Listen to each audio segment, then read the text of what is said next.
Assalamualaikum. Hai, apa khabar semua? Hari ini saya nak tunaikan permintaan sahabat kita ya. Dia nak kuih lapis. Kuih lapis kenyal-kenyal gitu. Jom. Hari ini saya kongsikan cara buat kuih lapis yang kenyal tu. Okey, ni bahan dia. Bahan dia paling mudah sekali. Kita gunakan sirap ros. Itu ni gula. Gula ni tak sampai satu cawan je. Ni 3/4 gula ni. Sedikit garam. Garam ni untuk bagi kuih kita lemak-lemak itulah. Ni tepung ubi 1 cawan setengah. 1 cawan, lepas tu kita tambah lagi setengah cawan. Ini setengah cawan tepung beras. 2 cawan santan. Santan ni saya dah masak ya. Saya dah masak. Sebab nak bagi dia tahan lama kena masak lah. Kalau tak masak pun boleh juga. Ya, tapi guna 2 cawan santan. Kita gunakan loyang yang kecil. Ini adunan untuk kita makan 3-4 orang lah. Kalau nak banyak, boleh doublekan adunan ni, bahan-bahan ni. Okey.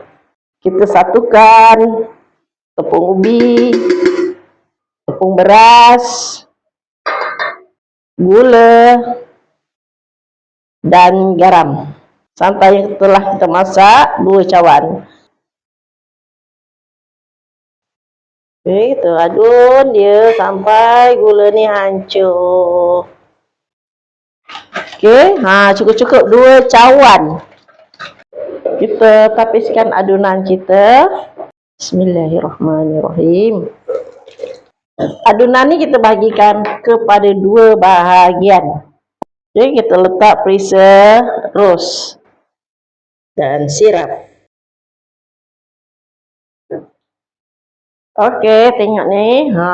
Tu dia berik kukusan kita dah panas macam ni. Takkan berik kukus sekejap. Kita masukkan.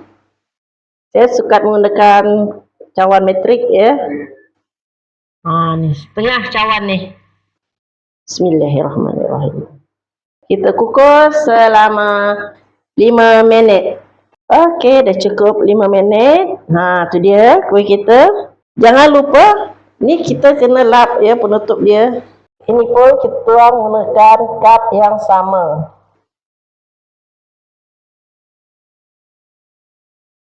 Setiap lapisan kita kukus selama 5 minit ya. Cuma yang last sahaja kita kukus, makan masa.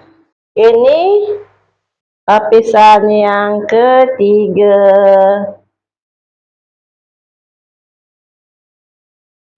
Kita kukus juga selama 5 minit. Okey, ini lapis yang kelima. Bismillahirrahmanirrahim. Okey, ini lapisan yang terakhir. Bismillahirrahmanirrahim.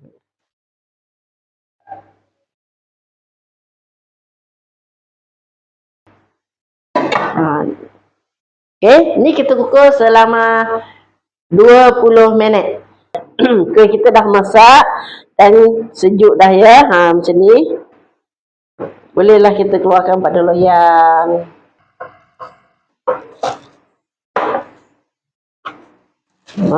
Ni dia kuih dia. Okey, ni dia kuih lapis kita. Okey, kita tengok kuih kita ya. Kita buka lapisan dia. Tak apa. Macam ni lah keadaan kuihnya. Kenyal-kenyal. Nampak kuih ni? Boleh pusing-pusing ya. Okey, selamat mencuba.